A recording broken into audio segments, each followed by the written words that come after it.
What's up, everyone? Zach here, bringing you another Team Taste deck profile. You want taste? Today, bringing you Zoroark GX Golisopod GX, and it's a somewhat new archetype coming out with the Zoroark, but it's really just based around the old Golisopod builds that have been doing well. So, yep, we'll get right on into it. So first, starting off with the meat of the deck, Zoras, 4 Zoras. Right now I'm only playing 2 Moonless Madness and one of the new ones. Mostly just because I like the art, but Moonless Madness is just better. But and then we got 3 Zoroark GXs. So his ability, Trade, you may discard 1 card from your hand and draw 2 cards from your deck. If you get, it's just such a good ability. You can't really underestimate it.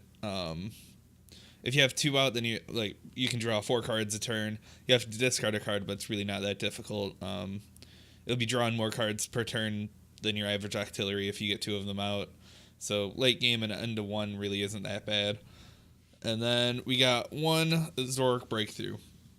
We're still on the fence on this. It just, against something like Volcanion, you can pull, if they have their bench full, you can hit 180 with the choice band real easy. It seems worth the spot right now. We still gotta play around with it more, but I'm liking it. And then the second part to the deck, we got 3 Wimpods and 3 Golisopods. So some Golisopod decks were already going down to a 3-3 or a 4-3. So with the Zoroark attacking, it really, it's fine at 3-3. Then we got 2 Lele's. I'm liking 3 Lele's in the format, but with Trade, you really don't. You'd rather get another Zoroark out before you bench another Lele or something along those lines. And then we got 1 Tapu Koko promo. Helps with the numbers a little bit, especially if you can band 1 early and get a couple flying flips off. And then the spice in the deck right now, we got a 1/1 Alolan Muckline. Now, this card was getting some hype around release, but never really saw any play. It shuts off all basic Pokemon abilities.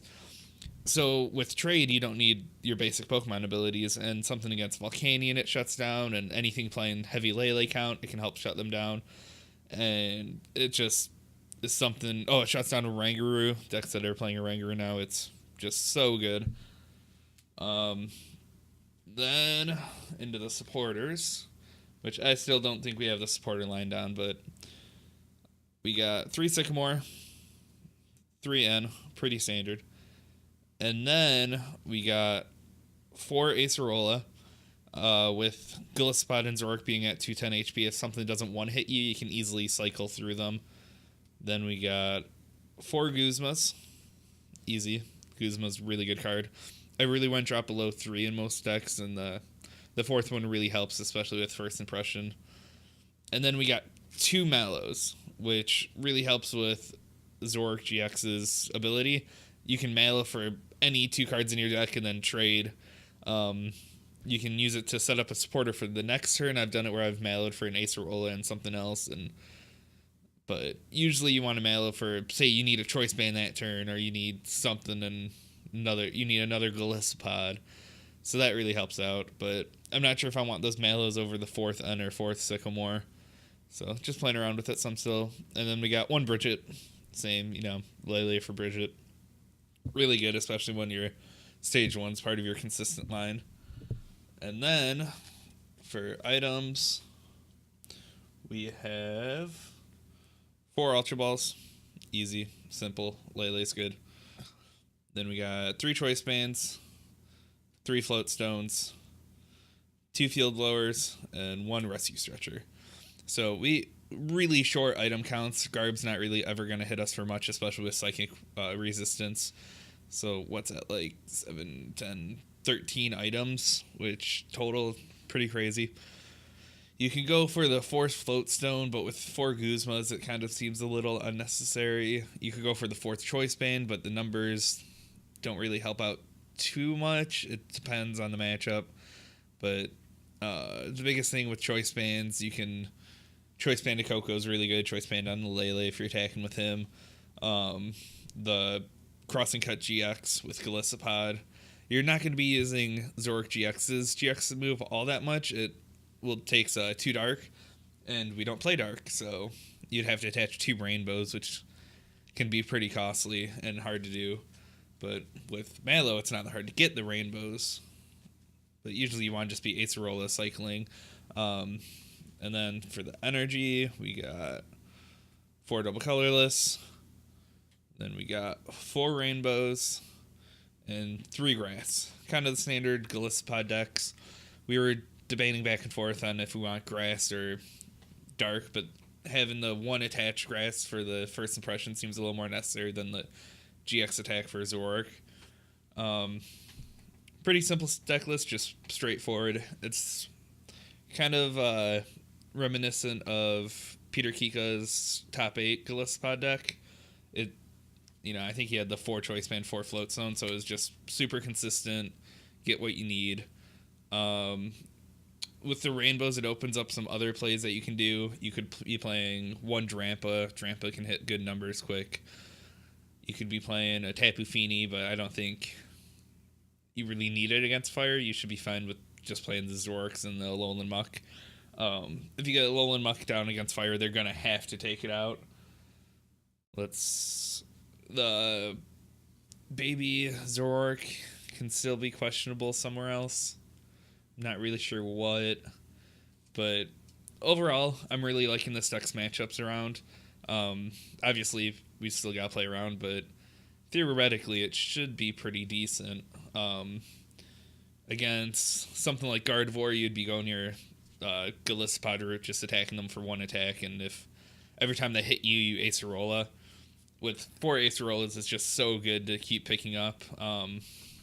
And now that you got another low maintenance attacker in Zoroark, which also Zoroark does 20 times the number of Pokemon on your side of the field. So if you have a full bench and the one in the active, you hit for 120, 150 with the choice band.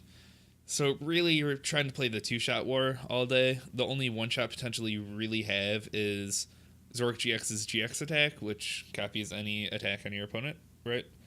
Yep, she's on one of your opponent's attacks and use it. And Golisopod's Cross and Cut GX, which hits for 180 with the choice band. So that's why ultimately we're playing grass. But I think this deck list is close to what I'll be running. Got a couple of cups at the end of the month with Shining Legends legal. Now, I don't think this would gain anything from Crimson Invasion. I could be wrong. I've looked through it a few times, but I haven't really seen anything.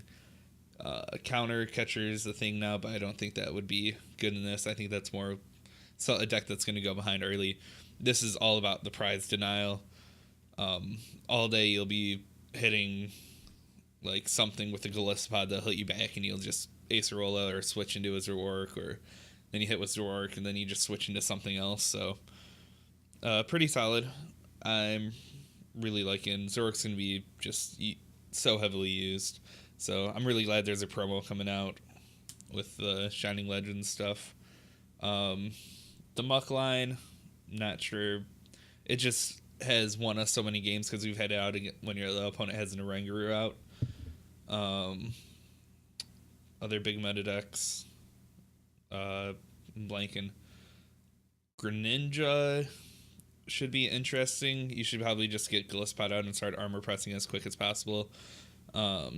Same strategy against Vikabuli, just start armor pressing, and it can really throw off their day when they can't hit the 210 or even the 200 if you've attached a Rainbow Energy. And then you just Acerola and armor press again. But yeah, that's about it. Simple, clean. Probably want 4th choice band or maybe even the 4th stone, but the Mallow is something that you're going to be wanting to play around with, see if you like it or not. A lot of times where I want a Mallow to grab another supporter, so I guess that's where another Lele would come into play, but usually don't have the bench space for it, especially if you get mucked down. Maybe, I don't know, you could go 4th or 3rd blower, 2nd rescue stretcher. But yeah, I don't know. That's about it. Any questions? Ask down below. We're playing around with a Raichu GX deck right now with a Magnezone. It seems super clunky, but a straight one with the new Raikou. I don't think you'd be playing that over Dark, minus wanting to hit Lightning weakness, but the only thing you really hit Lightning weakness on is Ho-Oh. So remember, like, comment, share, subscribe, all that good stuff. Let me know what guys are looking forward to in Crimson Invasion and Shining Legends. Shining Legends has so much good stuff that's like almost there but not quite there. I think like Genesect sounds like so much fun with Venusaur, but not sure if it'll quite be there. But anyways, yep. Later, everyone.